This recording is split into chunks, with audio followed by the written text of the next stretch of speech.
Hey folks, Kilt-Man here, Kilt-Man at your services. How are you all? We're all doing very, very well. Man, these videos are coming thick and fast at the moment, aren't they? Make the most of it. Be back in work soon. But anyway, folks, you know, I did a video 2 videos ago now about this proposed remake of the film Arachnophobia. Spidery stuff, yeah. And I was discussing that. And I also got on the topic of just spider movies in general and how much I loved one in particular which I hadn't seen since I was a child. And it was the great 1977 TV movie by the ever awesome Dan Curtis.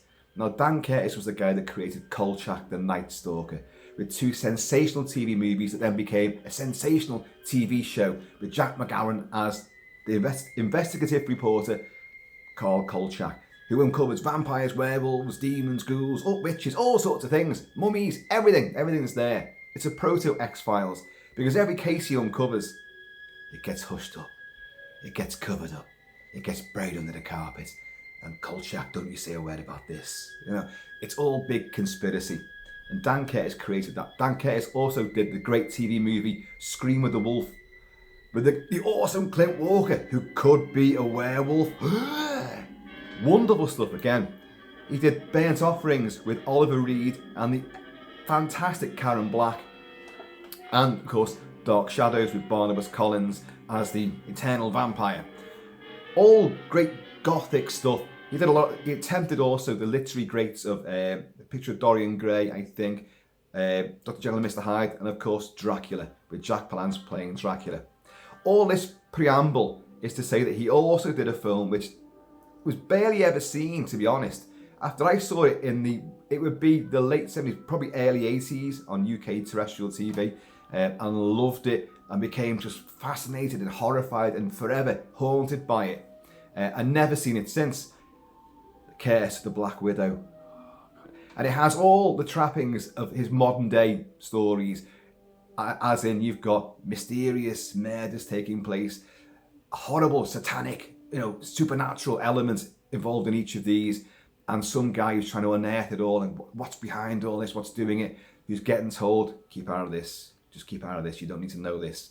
If you want to keep your private investigator license and you know what's good for you, just keep your nose out of this. It's one of them, it's great, it's wonderful stuff. And anyway, so I talked about that, and you guys are nothing if not ever awesome.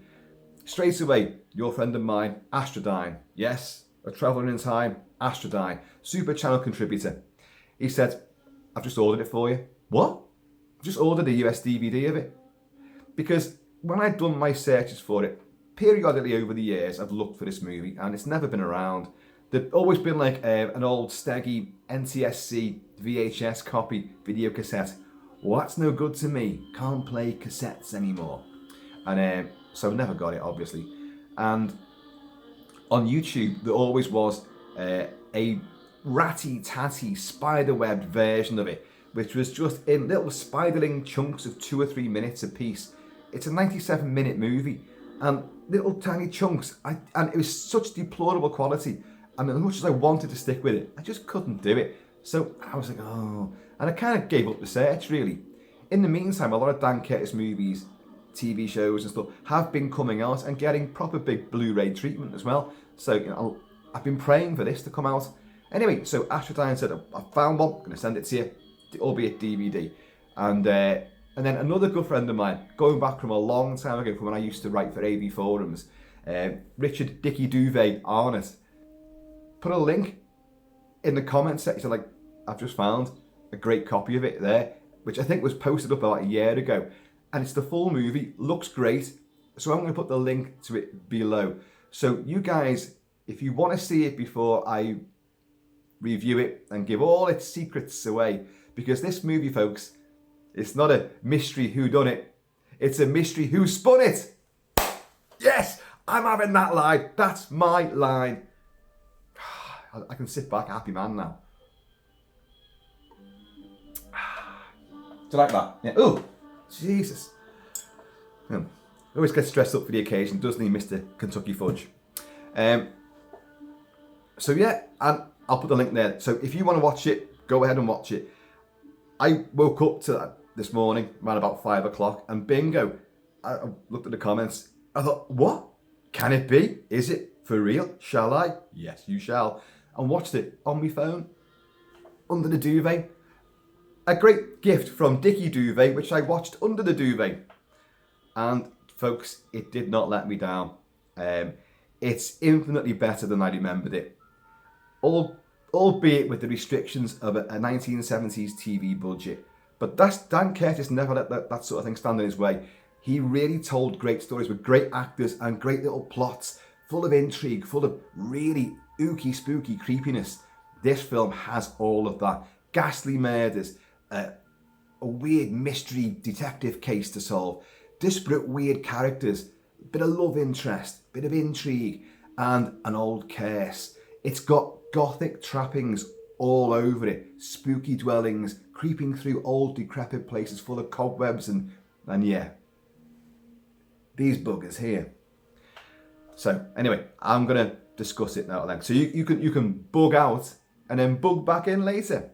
1977, as I say, and Tony Franciosa, awesome Tony Franciosa, who of course is I forgot Peter Nichol. Is it Peter Nichol in Dario Argento's fantastic neo-noir, ultra hyper, sleaze fest psycho thriller Tenebrae from 1981, and he is an American author in that, in Rome, uncovering murders happening all around him. We'll come on to that later because there is a connection. You know, I always mention connections and how things can be threaded together, webbed together, you could say. This has loads, and some which I only just discovered now. So, watching it again, it all came flooding back to me. And I had got a few things wrong, but the things that stuck in my mind were still there, and they were just as brilliant as ever. And there was just more as well. So, we're in California. It's modern day, 1977. And you've got a spate of murders, oh yes, where men are being found with horrible, huge chest wounds, big puncture wounds, and they're totally pierced. But not only that, they've been drained of blood, and they've been pumped full of something that resembles spider venom. But not just any old spider venom, it's something akin to the Black Widow. So, our film starts off, Tony Franciosa and his buddy are in his buddy's bar, and Gino, or whatever his name is, like. And but there is some mysterious dusky maiden, European accented, what's her name? Valerie Stefan, who says, can someone help me to my car? Only in this rather, Eastern European accent, which I clearly can't do. And so one of these guys, not Tony Franciosa and not the bar owner, their other mate, goes out, and she puts the moves on him, and he's like, whoa, wait a minute, what's going on? And then you haven't seen her properly, just long dark hair and sort of darker sort of skin, dark eyes, and the camera zooms in on one of her eyes, and it suddenly splinters into a kaleidoscope of 8 visions of him looking, and you hear this ghastly ripping sort of enzyme spewing sort of sound, and then this horrible hiss.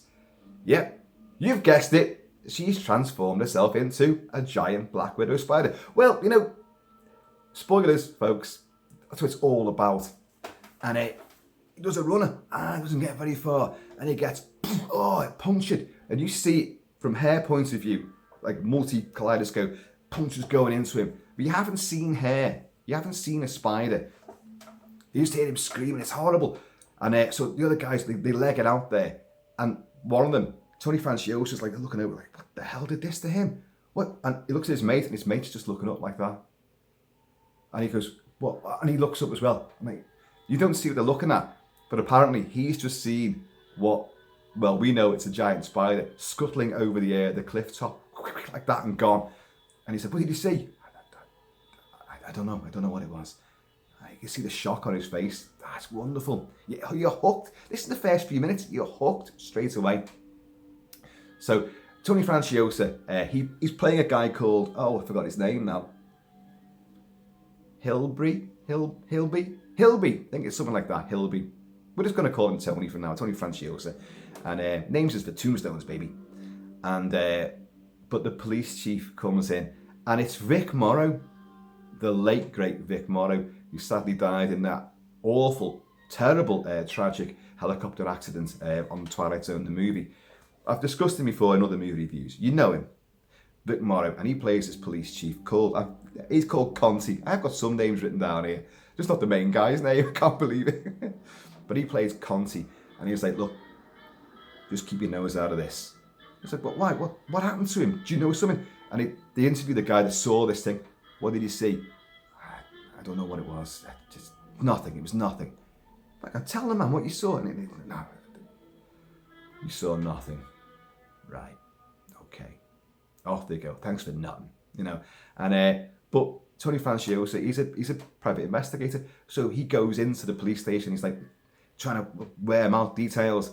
And you've got another guy which you'll recognise. And his name is, well, he's called Rabs in this, and he's like he's the lieutenant underneath, Conti's captain, and he's played by Max Gale. Max Gale was in the great TV show from the 70s, early 80s, Barney Miller.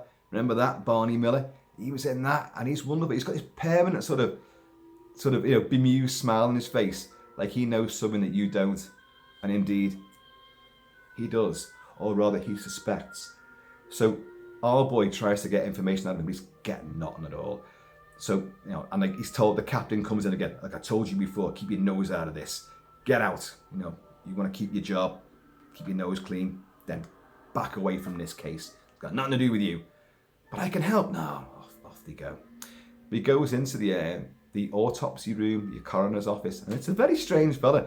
Very effete, very, there's a definite sort of homosexual quality to this guy. I only mention it because it actually seems slightly weird and slightly off-kilter. But this is Dan Curtis, and he does do a few off-kilter things. And there's a bit of a campery about this guy. But he likes this detective. He's like, come on, it's me. You can tell me. Well, I don't know. Conti, that's the captain. He won't be too pleased about this, but, because since it's you, and I like you. And he gets all these files out. He said, look, this happened. This has happened before. This isn't the first killing. And you've got about 4 other killings. And they're all linked by this, well, you're going to find out. But same puncture wounds, same sort of like they're drained of blood. And then our boy's like, what the hell? What could have done that? So he begins his investigations. But he's also brought on board officially because these killings are all connected to a family, right? Of 2 sisters and their grandmother and the nanny, Olga. No, it's not like so much European Gothic here. This is American Gothic. And they live in this sort of cliffside mansion. And they've got like a ranch house, which is just, half a mile down the track, which is all dilapidated and ruined. Yeah, you're already guessing things here. I know you are. Because that's the beauty of this movie. You're thinking, now I'm trying to piece it all together. But these 2 sisters were involved in a tragic plane crash which killed their father.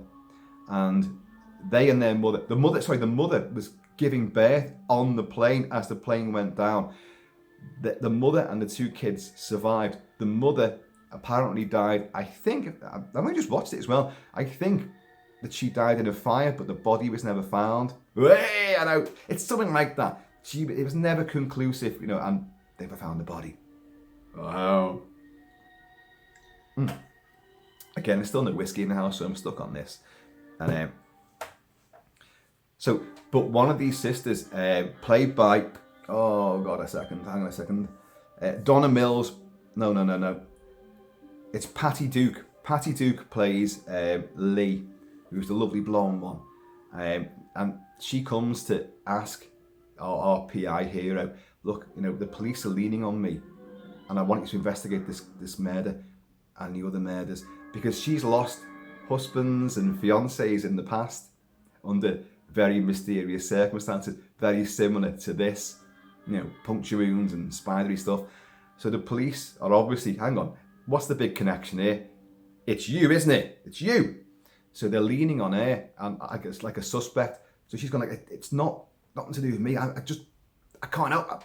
these things have happened around me. I need you to find out what's going on to get the police off my back. So although he's been told to keep away by the authorities, he's now employed to do so. So he purposely sticks his nose in. Again, forever incurring the wrath of the cops. But we've now learned that the two sisters have come back together again. And one of the sisters, Laura, played by Donna Mills. Donna Mills. There's a lot of stuff with Donna Mills, which we'll come on to. And she's sensational. And but she's got a daughter called Jennifer, who's only about, 12 years old, something like that. And who's staying in this big, lovely palatial mansion. And Laura, who obviously is her mother, I'm not sure if we're supposed to know that at this time, so another big spoiler there. But she comes, and it's the first time that Jennifer's seen her for a while. And I think she thinks that it's her auntie. I think that's the case. Gotta watch it again, you know. But there's a lot of little finite details which you kind of go, what the... More spider action, come on! And so she comes to visit, and little Jennifer's made up.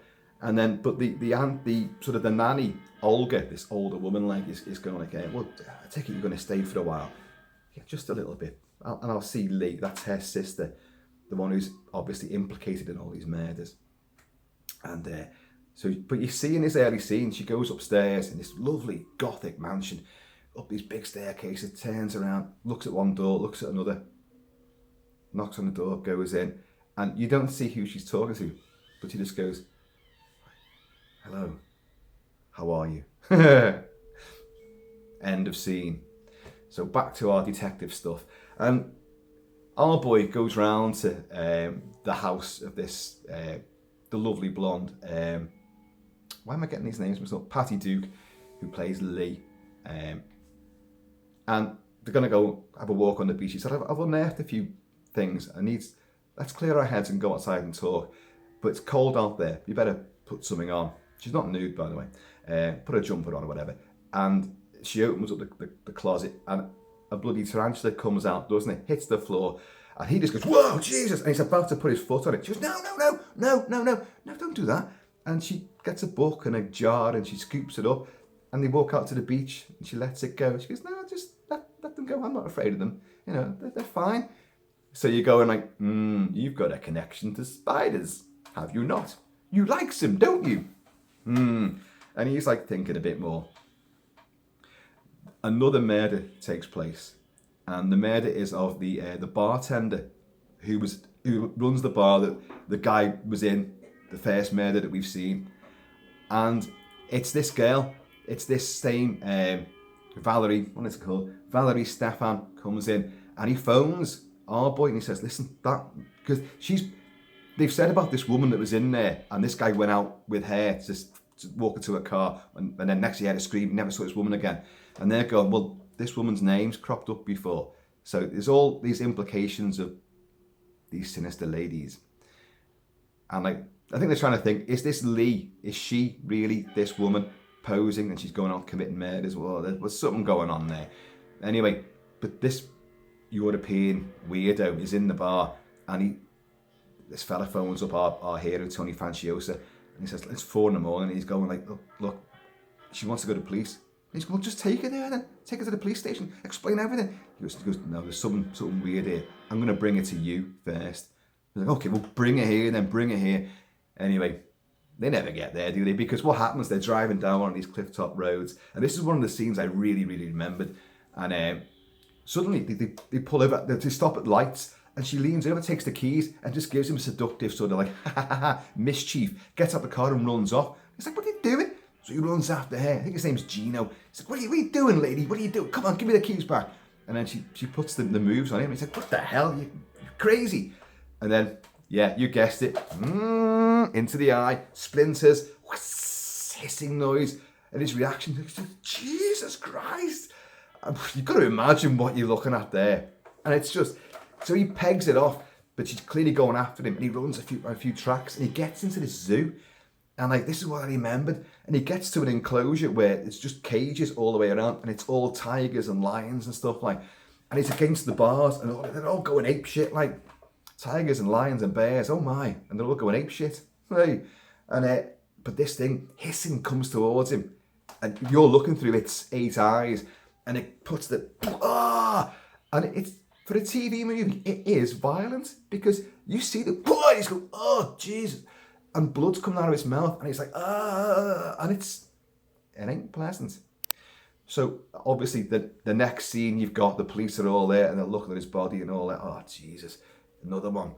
So like, Tony, what are you doing here? Well, actually, Captain, I'm officially on the case because I'm now employed as an investigator. Well, you best get yourself unemployed quickly if you know what's good. All this fucking blarney.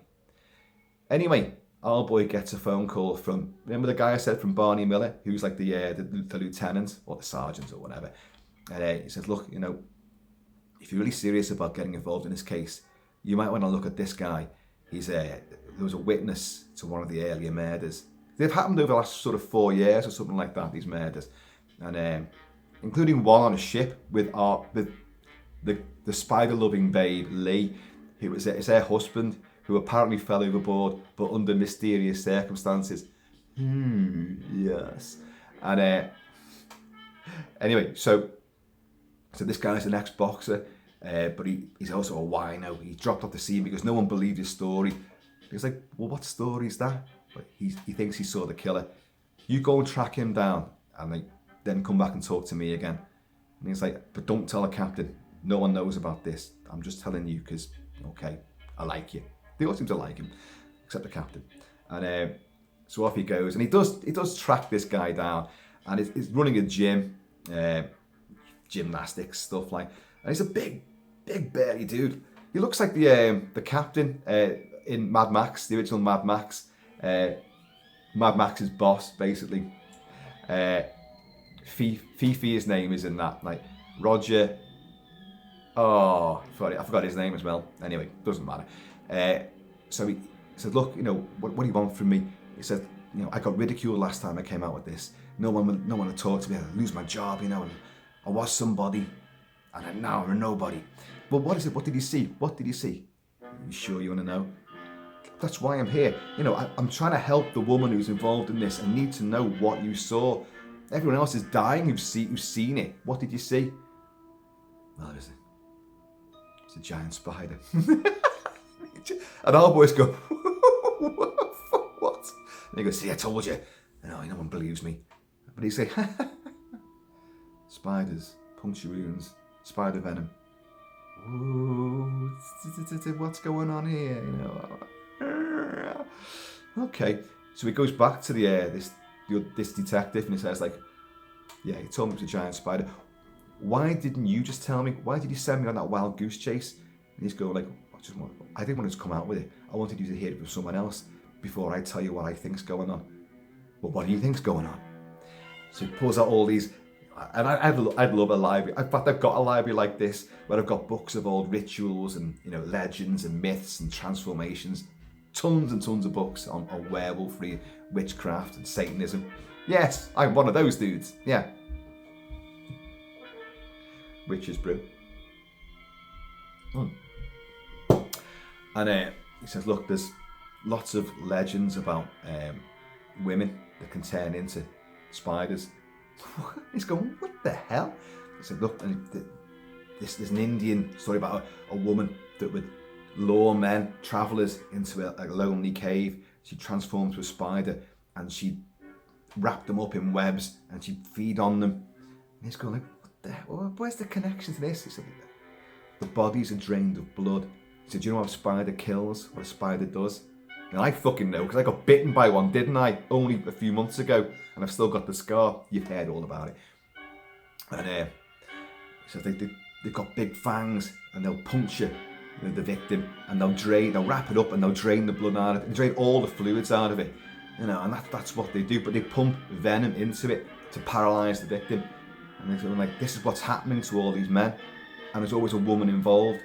And he's going like, so even Native Americans have this belief about during the full moon. So this is the clever thing about this movie. It brings a lot of elements into this. You've got giant spiders, you've got mystery killings, you've got sleuthing and detectives going on. You've got Southern Gothic mansions and family curses. But you've also got this sort of thing, a sort of pseudo werewolf mythology, the light of the full moon, or during the full moon cycle, cycles, menstrual cycles. You've got all of this sort of at play, but the really overt thing that they're coming out with is like when it's a full moon and the woman gets stressed, she becomes a giant spider and devours her victim. And he said the Native Americans, every culture's got it. He said something. He's laughing. He's going like, he goes, do you believe this? And he's like, well, all the evidence seems to be pointing to it, doesn't it? And it does. Of course, it does. So of course he's on the case. Now he's got a secretary, and they've got this forever sort of spat with the guy that runs all the hookers, who's just down the hall, who keeps turning up the thermometer. This is California, and he's even got hand heaters on his desk. This guy, and our boy's got a secretary called Flaps. Not sure why, but I can make an assumption or two. But Flaps, and she's forever arguing this guy. He's tearing up. It's too hot. I can't breathe. And she's a pure Bronx accent, coffee and all that kind of shit, like. And but she's great, and she went, look, I want you to find what happened to these kids, because they do. She does some when the plane crash took place. He said, like, well, there's a curse involved here somehow. What happens? Oh, that was the other thing. Shit, that was the other thing. I should have mentioned this. When this curse is passed on, the Native American belief is that when the curse is passed on down the female line of the lineage, it could miss a generation, but the girl, has to be bitten by a spider to activate the curse within them. Right? There you go. So, now we know that little snippet there. She does some detective work, and she goes like, well, yeah, the kids, when they were found, it was a Native American, an Indian found them, and they crashed in their own vineyard, by the way, which is just a few miles down the road. All very convenient. And now, actually, it's not. It's in San Diego. He's got to fly out there. That's the point. I've only just watched it, folks. Come on. And it was rusty to begin with. And he said, look, the two kids survived. The mother survived the crash. The father was killed in the crash, but they were found days later. But one of the two girls who was born had been badly bitten by insects. That's what he says, insects, and was in a coma for 2 weeks. He said, well, which one was it? He said, we don't know. So you've got Laura and you've got Lee. One of them was bitten by insects, it says. Right. Who was the Indian then? And the Indian's got a really crazy name, Laszlo Kozart. Laszlo Kozart. And a Polish Indian. How's that work out? But anyway, so our boy, right, look, I've got to find out which one of these girls got bitten, because he's now thinking, well, one of them's got this curse. So he flies out there and he hires a car, drives up, and he said, well, their old mansion is still there, but it's deserted now. But the old Indian still lives on the land. So this is a fucking great sequence, this. So he goes up there, and it's this, I'm shivering just talking about it. Whoa. And my hair will start standing up like I'm on static. And all of the spiders crawling through it. And so he goes up there, and there's all vandalism there, there's all graffiti all over the walls. But it's a big rickety old mansion. Dan Curtis always did great sort of production design on these things. All the Kolchak stories and the Kolchak tomb teller movies one has a vast subterranean warren, deep beneath LA and all this, another city beneath there, and there's a vampire living down there. It's fucking amazing. And all these old creaky mansions, and this place, even in broad daylight, it's terrifying. And in a couple of great moments, he's going, anyone there? And he's going up these stairs. He's doing all the things that you alone would not do in a totally strange and supernatural, haunted place. And it goes up the stairs, tears another, goes up some more stairs. It's all creaky. It's all like spine-tingling music. Always music in a Dan Curtis film by Robert Cobert. And I've been playing the soundtrack to this movie, but I've got a lot of other Robert Cobert stuff in here as well, including Kolchak as well. It's all very similar. I'll talk about all that later. And he's going up the steps, and there's all webs everywhere. And he starts pouring at one, and a bloody big tarantula comes down like that. And Tony Franciosa just stands and stares at it like that, mesmerised by it. And then does the worst thing. He goes, whoa, and chucks it. Oh, fucking hell. And he's like, ugh. You can imagine. When he does that, you leap out of your skin because he's just done it. It's like, ah, Jesus. That's why the film works. It genuinely works. And then he hears another noise, so he goes off to investigate. Anyone there? Anyone there? And then in another great shock moment, he falls through the floor. And in slow motion, comes crashing down 2 floors, bang, hits the deck. But he's not alone when he hits the deck. He's covered in spiders. God, and they're all like... And then you see a pair of legs walk towards him and then just stand there. Now, you know exactly what that is. And yeah, you're right. It's the Indian. And he finds him. And Tony Franciosa wakes up. You know, and he's on a bed. Always a bit worrying when some old guy's found you and put you to bed. And suddenly spiders seem like the least of your worries. And he wakes up. And the guy playing this Laszlo Kozart is Sid Caesar. Sid Caesar, comedian, millions of movies, millions of TV shows, his own show, the Sid Caesar Show. Try saying that with a lisp. The theatre. And he's playing an Indian. he's not making any attempt, you know, to say, white man fell through floor. You know, he's not doing anything like that. You know, he's just it's silly white man. I cook you later. And he's just playing himself. But it's great though. And he explains. Yeah, you know, you fell through the floor. I've been living here. You know, what you doing here? And this Tony Franciosa thinks, you know, he seems to know so much about me. He goes like, "You're a private investigator. Your name is the thing that Kilt-Man can't remember." And he's going like, "Don't worry, I've not got powers. Got your wallet." It's like, "Oh, give us that back, mate." And he says like, "You found the crash plane. You found the mother and the 2 baby girls. It's important and need to know which one of them was bitten." And he's like, "I don't know which one it was, but he said, what were they bitten by?" The report says insects. And he goes, "They weren't insects. They were arachnids. Black Widow bit one of the girls." And you're like, oh, sweet Jesus. So it's confirmed that one of the girls did get bitten. So one of the girls is definitely, well, we know it anyway, don't we? Is the giant Black Widow. And so it's like, thanks very much. And he goes back and they do some more detective work. Him and his and Flaps do some more detective work. In the meantime, there's been another killing as well. Oh yeah, killings happen as well.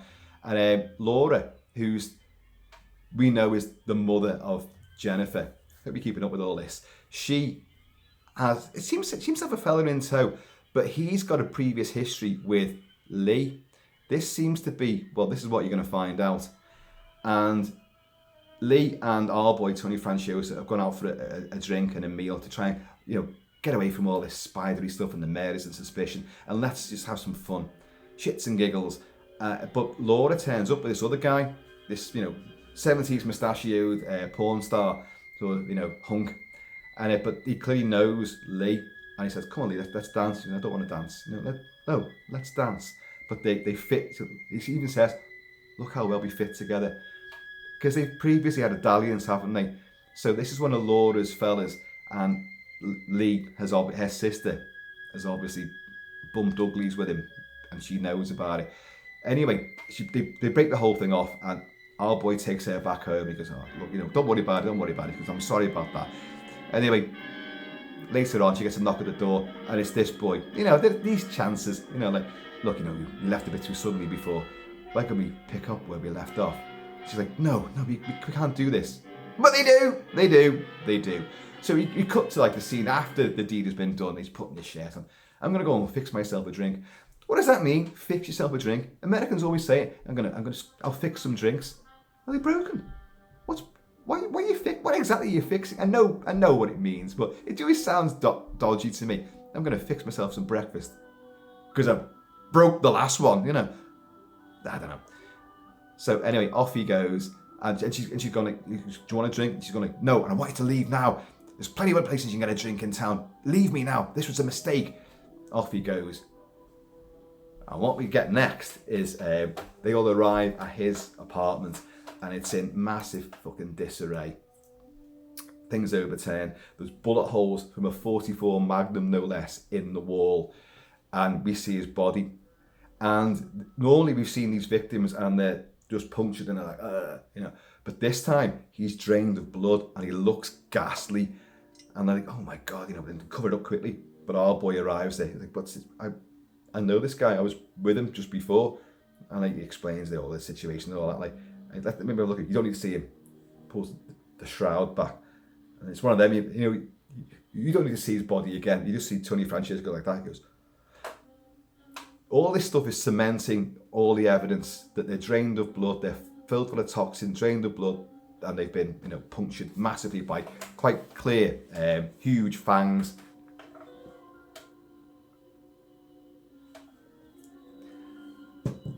So it's all spinning into like, look, this can only mean one thing. One of these two girls is a giant spider, and but Flaps uncovers the fact that, right, look, and it gets a bit confusing here as well. She says, listen, it's got to be Lee, because every single time she's the one who's been around, even the time on the ship, when her husband, and she goes, there was a witness to this who said that she saw this man, her husband, with another woman, a dark-haired woman, this European thing, yeah, Valerie Stefan, always cropping up, isn't she?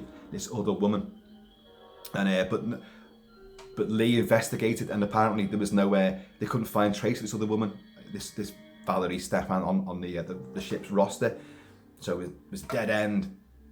Anyway, and someone saw there was definitely something mysterious that took place there. Anyway, this all begins to culminate in everyone starts thinking that Lee is the killer, and our boy phones Laura and at this big mansion house and says like, listen, when's the last time you spoke to Lee? And she said, well, I've just spoke to her before, she's coming over here. And he's like, look, I think you should leave. Why? I think, I've jumped ahead again. First of all, he asks her, because they want to get to the bottom of who got bitten. He said, look, can you remember which one of you two got bitten when you were by spiders? And she goes, and she thinks about it, and she's going, it was Lee. It was right. When's the last time you spoke to her? An hour ago. She's coming over here. Get out the house, go and check into a motel. Don't worry, everything's going to be fine. We'll sort this out. But for now, just go and check into a motel or a hotel and just keep out the way. Don't worry, be fine in the morning. Okay, and she begins to start packing stuff to leave. And then suddenly, she starts having a seizure. And she starts having visions. And the visions are of these poor guys seen through the eight spider eyes who are being killed, screaming and being killed. So now you know, if she's seeing it, it's her that is the spider bit kid, and it's the cursed lady. And she most definitely is. And I'm just trying to think how this does transpire here. So she has a massive fit, and a great shot, the camera comes up, and she's on the bed, and she's writhing around, and it does look like a spider in its web, just contorting and writhing and wriggling about, and it's quite cleverly done. I'm not even sure that Dan Curtis meant that on purpose. It's just you projecting that kind of image onto it, but it definitely works. Anyway, what happens is, what does happen? Yeah, you leave it there, and Lee turns up, and she's creeping up the house, and like, Laura, where are you? Tell Laura I love her, even though she's got spider legs. And she goes into this room. She hears a woman's voice saying, who's there? Remember the mysterious somebody that Laura was talking to when she first went there? Opens the door, and it's June Lockhart from Lost in Space, who is their mother, the one that we thought had died but the body was never found. But no, she's alive but not very well in this gothic mansion. She goes, Mother, it's Lee. What happened? Where have you been? And she's gone mad because she witnessed the murder of one of Lee's fiancés. She's had a few, this girl, and they've all been killed by the sister, Laura. And it turns out that the mother had witnessed the killing of this fiancé by Laura turning into a giant spider, which cracked her up, obviously. Laura comes in, and she's like, oh, right. But Laura has woken up from her reverie, her seizure, and she's changed. not into a spider just yet, but she's changed, and she goes in a bit of a, she's just in bra and knickers, and she goes to the dressing table and puts red lippy on, and like does her hair differently, and she selects a slinky black sort of almost, you know, spidery sort of dress, and we see just by her belly button she has that hourglass mark that Black Widow spiders have. It's right there. And I had to look at this twice, not because I was admiring her body and her midriff and the little skimpy black knickers that she was wearing, but it seems to move. You've got the hourglass shape of this spider emblem, this Black Widow emblem, and something seems to move across it.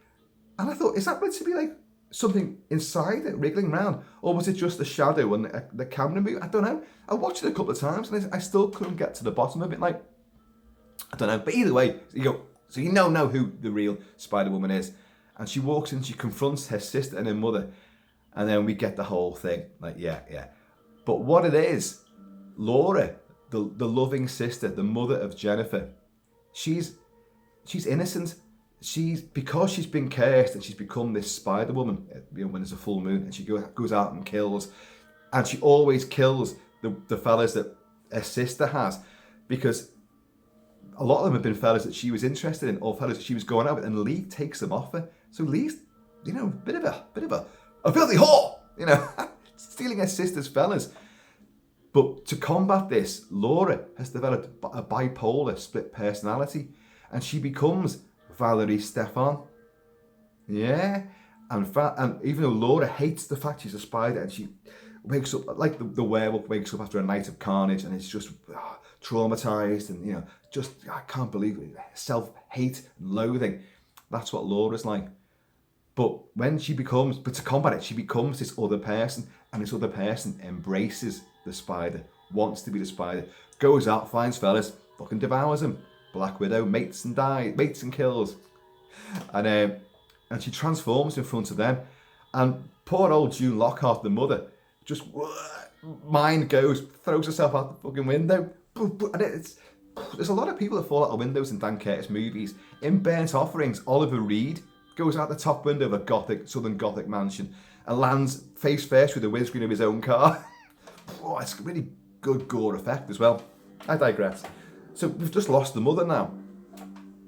And then you just see it advances upon her sister, and then it just sprays web all over it, and she's like, and just passes out, and then she's dragged out. Oh, jeez, and it's fucking ghastly. Man, it is genuinely, it's skin crawling.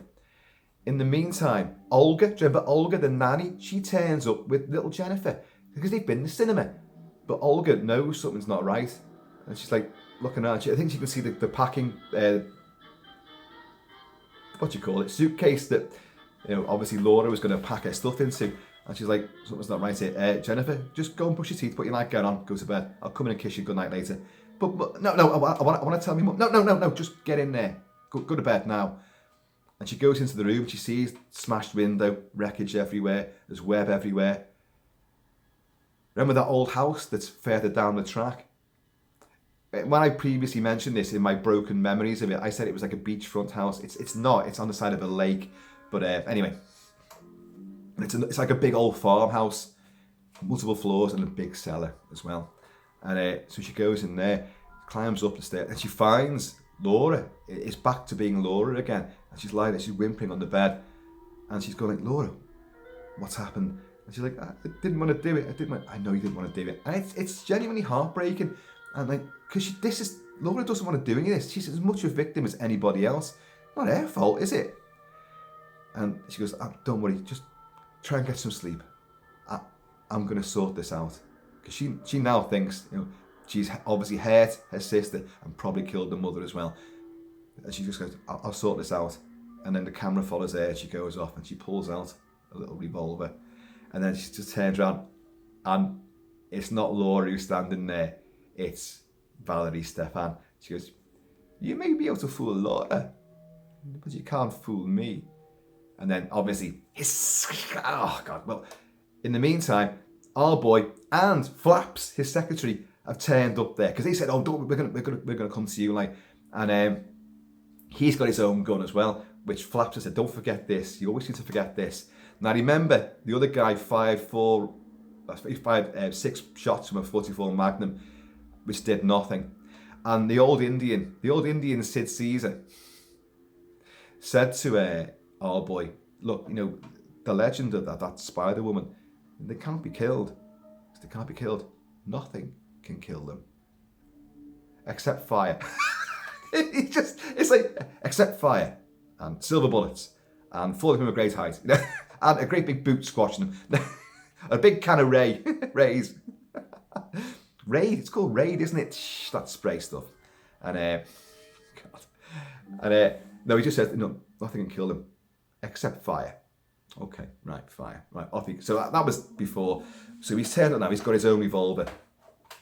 And they're the ones who find the body of June Lockhart on the deck, which nobody else seems to have seen. And she's there, she's clearly dead. And there's a great line there as well, like, because Flaps goes, that's the mother. Because I saw a picture of some of the, you know, the tabloids and the clippings. That's the mother. The one that, and he goes, I thought she was dead. And Flaps goes, she is now. She's lying there with her head stoved in and all that.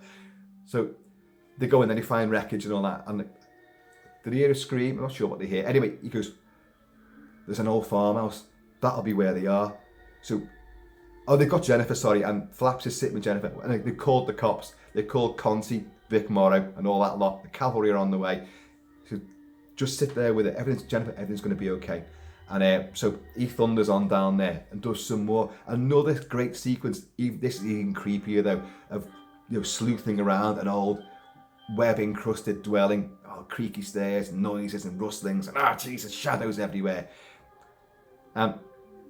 He investigates. He goes down into the cellar, and he finds there's the mother. Hang on, no, sorry. There's Olga, the nanny, all encrusted in webs, just hanging there. And he's like, Jesus, and it is horrifying. And he touches her face because she's gone very deathly pale, almost blue. She's been drained of blood. And he's like, Jesus Christ. And he's got the gun out. He's got one of them old lanterns as well. One of them proper old lanterns where you have to light it and you hold it up like that. Which I wanted to use as a prop here because we've always had one. Couldn't find it. And Mrs. Kilt-Man had said, oh no, we gave that away to like a charity shop years ago. Oh, shit. And I really wanted to use it as well. Damn it. But as he creeps around, he sees another body wrapped up, hanging from the rafters. And in a great moment, Tony Franciosa, he's a lovable, charismatic actor. He's very OTT, he's very animated. He's always kind of coming out with a quip and that. Like, he's very quick-witted as a character. But he's also a bloody good actor as well. And he sees her and he just goes, and you know, I'm not a good actor. And he just holds his face, and as he leans down, he goes, it's Lee.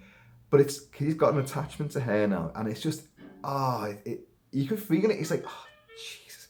But she doesn't look anywhere near as blue as the other old girl. So, and he looks up again, and you see gently wafts of web, you know, billowing because she's breathing. So he gets over there, and he's like, starts getting all this stuff out. And she goes completely hissy fit when she wakes up. It's going, no, it's me. As I was watching it, I was thinking, what if someone else walked in right now and saw this? All they'd see is a man on top of a woman who's really screaming and fighting back. Your gun laws in America, you want everyone to be armed. They'd have blown him away. Rapist! Don't worry, I took him out. He's the fucking hero. It's me. It's Mark. Hilby, something like that. I don't know. Anyway, so she wakes up, but in the meantime, behind, we're suddenly seeing through 8 eyes. Oh yeah, the sister's back in the guise of a giant black widow spider. Don't you hate it when they do that? And as it happens, my sister is bipolar as well. I've got 8 legs. But there the similarity stops. And they turn out because she starts screaming again, and it's really good because she just calms down. And then, but okay, you know, your imagination supplies a better creature, monster than what they do. But their reactions to it, when she starts screaming, and these other victims, you can see genuine horror. I don't know what Dan Curtis has said. You know, you've really got to project the fact you've seen a woman transform into a fucking big, deadly, ferocious spider. Do it now. You know, William Friedkin tricks of firing shotguns and slapping priests in the face? I don't know. But, or, you know, what's his face from The Shining? God, I forgot his bloody name now. The Shining 2001. Oh, Kubrick. All that kind of thing. Method directing by abuse and violence. But Dan Curtis gets some great reactions out of these people. And she just goes, it's genuine. Like, oh shit, no. And now you do see the spider. And you know what? I just said, you know, your imagination can do better. Of course it can. It can always do better. But for a TV movie with a low budget, this looks good. I remembered it from when I was a kid, and I went wrong. And it's a proper big black widow spider. And it's got its legs, and it's kind of sleek and black, and it's kind of shiny, and it's got and all this kind of stuff going on, and all that's coming down. It's the hiss, and like, oh God, the noise it makes, and it's coming for him, and they're kind of trapped, and he's going, gets the revolver out, bang, bang, bang, bang, bang, bang. Well, we know the bullets don't have an effect on it. He fired a 44 Magnum at it. You know, the other guy didn't do him no good. And it's like bang, bang, bang, bang, and it's coming for him. It's knocking struts down as well, and you can see it's, oh God, it is. You don't see it much. It's only for a few seconds, really. But man, it works. It works. They're trapped, and he just goes. So he throws the lantern at it. Nothing can kill it. In its spider state, it's indestructible, except for fire. So it goes ablaze, but it's still scuttling round, knocking timbers down and columns and planks. And like Jesus, the whole place goes ablaze. They manage to get through the door and up from the cellar, up outside, get outside, the whole house goes massive barbecue. And so it's gone. They killed the spider. And you know, it's a very creepy climax and a good fiery crescendo to it. You've had all the who spun it. I'm going to use that line a lot. Who spun it? And that's fucking great, that. Pat myself on the back for that one. And if this DVD arrives from America and it says, this is not a murder mystery whodunit, it's a who spun it, I'll go bloody berserk. But anyway, so, and then all the cops arrive. What's his name? Conti arrives, Vic Morrow, and the other guy, Rabs. And they're like, so, you know, he's obviously told them what happened. And he's going, well, that's all great, but just one more thing. And he's going, what? You know, how am I going to write that up in my report? And Tony Franciosa just goes like, that's your problem. Anyway, we then cut to like, what must be several weeks later. And they're at Lee's beachfront property. And our boy arrives and he's got loads of food and bottles of wine and all that. And they're obviously an item now. They look out on the beach and there's Jennifer, who's obviously lost her mother. There's the other thing. Jennifer was the victim. So Jennifer was the product of a rape in Italy. This is in Rome. This is another sort of thing I forgot to mention before. Another killing which Laura had done. This is what the mother witnessed. The mother, Jennifer, fucking hell. Laura gets raped by Gianni, and in vengeance, she turns into a spider and she kills him. The mother witnesses that killing. But Laura's now pregnant with Jennifer. And I think over the years, I think this is where it goes a bit confusing. They've pretended that she's actually her auntie. And, you know, they're not mother and daughter. I don't know. That bit doesn't seem to add up. Anyway, but now she's with Lee, who is the sister, the auntie. So they're there. And then she's on the beach playing with a little dog. And I was thinking, yeah, I know what's coming here, and you all do as well. You know, it's a curse, isn't it? Gets passed down the female line of the family. Might skip a generation, blah blah blah. Lee's got an affinity with spiders. She released that spider on the beach, and I was thinking they've got to be bitten by a spider for it to actually activate it. That's what they said, I'm sure. And I thought she released that spider, and we saw it on the beach crawling around, and she's going to be. They shout to her, "Come in, our food's ready," and she was like, "Just another dip in the ocean," you know.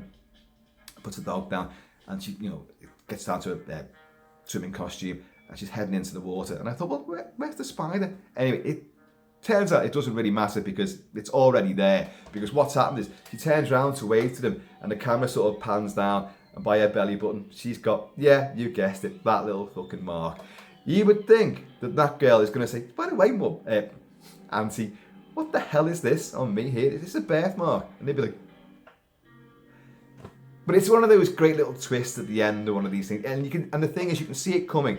And you'd be massively disappointed if it wasn't there. If it just ended with a wave and all innocence, big shark fin behind, like, you know, it won't be long. Hey! You'd be massively, massively pissed off. It wouldn't deliver. You know it's coming, and when it comes, you're like, just, yeah, I knew it. And you're happy. It's gonna go on. It's gonna go on. Folks, Curse of the Black Widow is phenomenal. Despite its meager TV budgets and the limitations of the format and the medium, Dan Curtis always delivers the goods. Tony Franciosa is outstanding. The two women are great. Everyone's great in it, apart from the porn tash guy, who's a bit on the wooden side. But everyone else is great. The effects are good. The locations are good. It's filmed pretty well for the flat TV medium and all that, but it's exciting. Creeping around these old decrepit dwellings and mansion houses genuinely has a really skin-crawling effect upon you. Plenty of spiders in this, plenty of webs, and it's grisly enough for you, you know. And the spider, when you see him, that effect, I don't know who did the effects for it, I do not know. I've not had time to check into that yet, but I think they're great. You can see people would have gone like, ah, shit, that. No, it isn't. No, it isn't.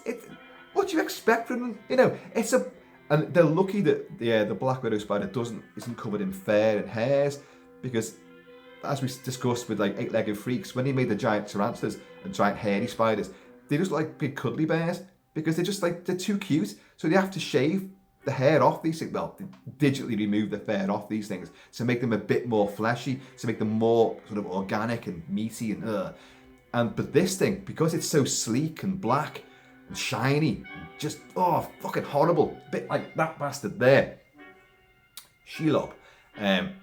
Oh god, you know, it's just, I can see it now, and it's the way it's moving as well.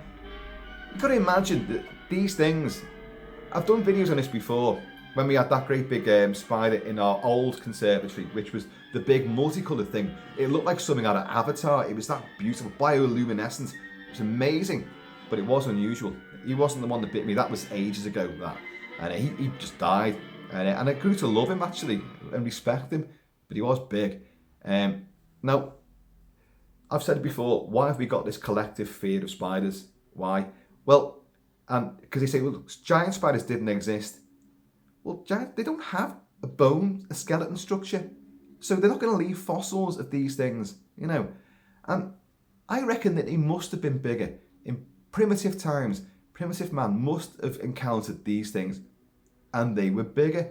And it's become this huge, it's in our DNA, this instinctive fear and loathing and revulsion and sheer terror of these things, because we remember this primordial memory of these being bloody big bad. I'm not saying giant things, because the whole thing about them being huge, they say that they could never get beyond a certain size because they wouldn't be able to support their own weight. And the science, it's nature, I believe that. But, you know, something that's, you know, probably, I don't know, as big as me. I'm only 5'7", barely, to be honest. Something that's about half my height. See, something like 3.5, 4 feet, whatever, like that. That's plenty too big, methinks. And that would be enough to incur eons long loathing and fear in every generation. You know, no matter how much you evolve, that fear is going to be in there forever. And but what I find a little bit, which you can't ever do, they can't ever mimic in these movies, when you have the giant spiders, they still lumber slowly. You've seen a spider move, and they move fucking fast, and they jump as well. And they stand up, and they put their legs, and their teeth go, and all that kind of shit. Like, oh my god! So to get eight-legged freaks does show them actually when they're chasing the guys on the dirt bikes and they're bouncing and jumping along. I mean, you're like, oh my god, they're doing it. That's how you'd expect it to be. But I think there's a get-out clause here as well. I think if you do show a giant spider, this is ridiculous, isn't it? As you see something stand up behind, oh god, I shouldn't say that. That just freaked me out. I was just imagining one just coming up behind me like that. Oh, fuck me. Or a web just comes down and one's going, me like me. You know, I'm only scary because I'm hairy. And but I think there's a get-out clause with these giant spiders because of the way. You could say, well, they're not going to move too fast because as they got bigger, these mutated spiders, they're under more gravitational pressure and they can't really move as much. I don't know, it's tenuous, but who cares? I still want the great giant spider movie, which we haven't had yet. I mean serious, proper nasty, big serious one, where it's not played for laughs, it's not sort of horror comedy, it's genuinely fucking frightening and takes itself really, really on the nose seriously. Connections, right. Tony Franciosa is in Tenebrae and he has a split personality. He's schizophrenic, he's the killer as well. Although he doesn't seem to know it at the time, but he is the killer. That's the big twist. And this film deals with someone who has a split personality, who one side of them hates the fact, knows that they're capable of turning into a spider and killing people, but hates and hates and hates it. And because she's been betrayed by her sister, she's formed this other personality to combat that and get its revenge on it. But she doesn't know she's got that other personality. But this Valerie Stefan does know, and this is the murderous split personality. Now, so you've got that. So this film and Tenebrae both deal with schizophrenia and bipolar. And get on this. What's her name? Patty Duke. No. Donna Mills, who plays Laura. Sorry about this. I'm just terrible with these names these days. Donna Mills, who plays Laura, and also plays Valerie Stefan and the giant spider. In real life, she had a show called The Donna Mills Show, and she played identical. I think they were cousins, not sisters. She played herself in 2 different roles in that, okay? In real life, she was diagnosed with bipolar schizophrenia a couple of years after making this movie. She genuinely was bipolar schizophrenic. And, get on this, from her first marriage to a fella called John Astin, their child was Sean Astin. Sean Astin from Goonies, yeah, but from Lord of the Rings. And he is the one that fights Shelob the spider, then kills, well, mortally wounds Shelob the spider. And his mother was bipolar, like her character in this, and turned into a giant spider.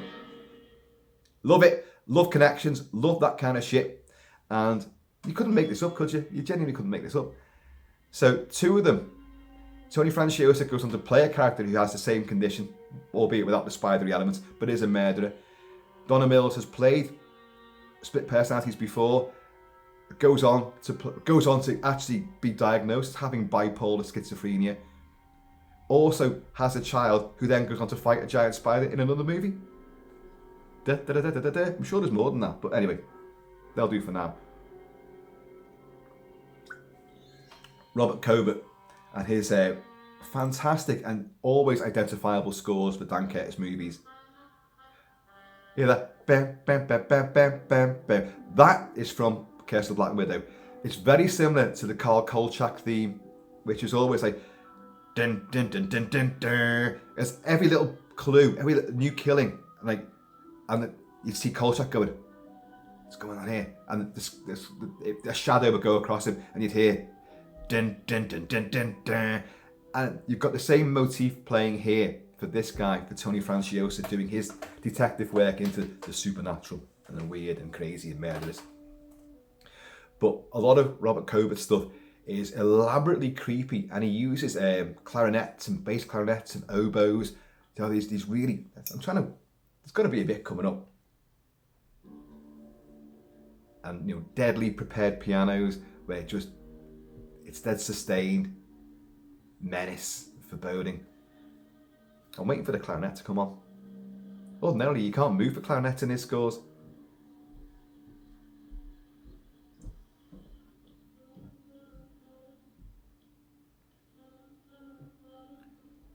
This is the first killing, I do believe. And you will hear some hissing as well. Shivery strings. Almost like a scurrying spider. I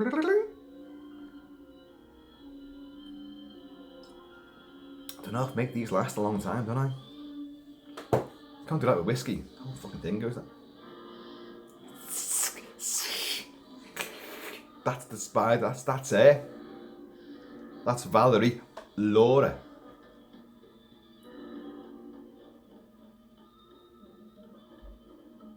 It's all edgy, shivery, tremolo stuff going on. just waiting to hear the clarinet come in. And the other great, you know, raucous woodwinds. It's like him dancing around.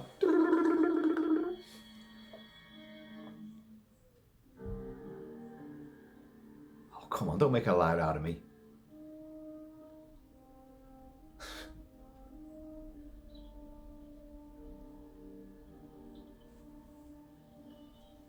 Come on.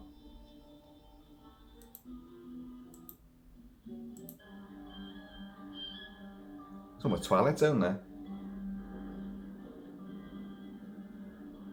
I do love this guy's music. I've got quite a lot of it, but I just can't seem to find the bloody bit I want.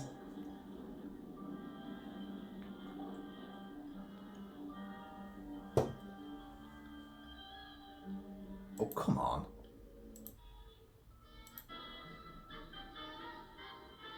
Ba ba ba ba ba ba. Oh, all right, you're doing my head in now. You made a complete and utter liar out of me.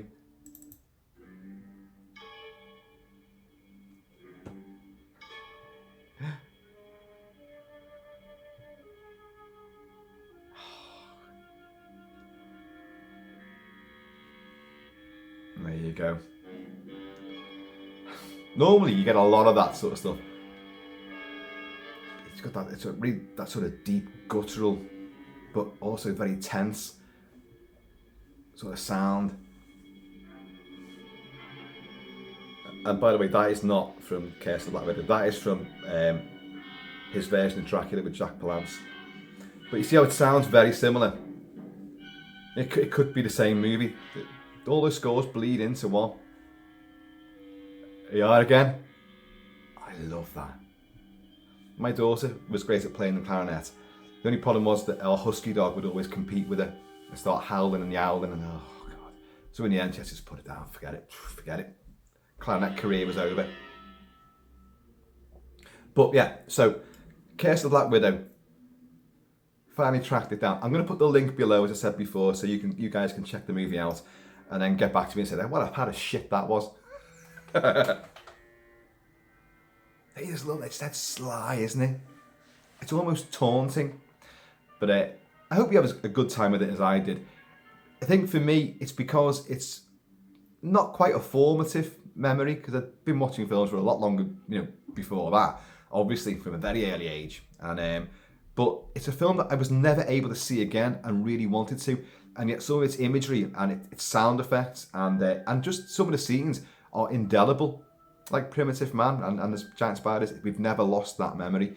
And I'd always want to see it again. And although it's available on YouTube, I still want to have a copy of it, and it would have pride of place because I just adore it. I think I've always said I'm going to cover Kolchak and the Nightstalker series, the movies and the TV show. I've always said that, and I'm saying it right now, but there's a few people waiting for that Rambo video as well, and that's kind of been shunted again. But I watched this and I thought, I've got to review this now. I've got to do it, and now I have. So, and it did live up to my expectations. In fact, it exceeded them. It's only a TV movie. You know, that shouldn't be an excuse. You know, good storytelling, good acting, and good suspense, good drama. Doesn't matter how it's told and what the budget may be. Doesn't matter. If it's done well, it's done well, regardless of how it's been created. And this is done well. I love it, love it, love it, love it. It's brilliant, and you've got lots of little quirk. You got the guy in the autopsy room, the coroner, you know, whatever he is, the Quincy of this. He's an oddball. You've got Sid Caesar playing a friggin' Indian. You know, what's that about? You've got the porn star coming in. What? And you've got these hookers, and you've got the guy across the hall with his endless battering. You know, a battle with the barometer, the thermometer, and the temperature. You've got that going on all the time, and it's just. There's so many little weird, quirky characters that are also embroidering this tale. That are also, it's a great big web, and you've got all these little weird flies that have been caught there, and they're all telling their own little weird stories as they wait to be devoured by the star of the show. You feel sorry for her. You genuinely feel sorry for her. You also pity her sister, the one who's actually innocent, although she's always been a bitch because she's nicking her fellas all the time. And Anthony Franciosa is wonderful, especially when he sees her in the web. He just goes, oh, God, you feel it. It's good. That's acting. You know, you're not being shortchanged on anything with this movie, anything at all. Oh God, I just wanted to shut of that, to be honest. Right, folks, I have been and always shall be utterly terrified of spiders. Although I've been bitten by one of these now. I've got a feeling there's a gazillion mutant, kilted, tartan spiders scurrying around, creating their own little evolutionary offshoots. And I've had a hand in that, because that bastard that bit me didn't half put some toxin into me, and I'm surprised I didn't lose the leg. Anyway, please check it out, follow the link, watch it, let me know, get back to me, and was it right, was it wrong, was it worth the wait? Fucking course it was, I loved it. So really speaking, if you didn't like it, hey, you know, you didn't lose nothing, did you? So, there you go. Be happy, be healthy, be safe. Don't be probing around dark, shadowy, cobweb corners. If there's cobwebs there, you know that something else is there. It lives there. And if you're going in and desecrating its house, not going to be too happy, is it? And they've got these oh, Jesus.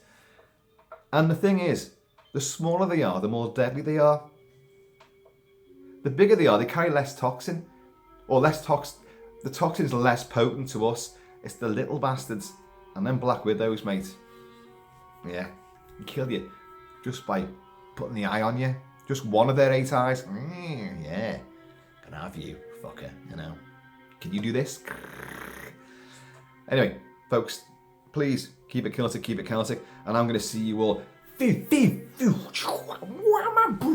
Namaste.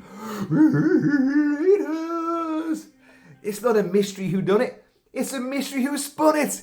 Yes, yes. Tagline.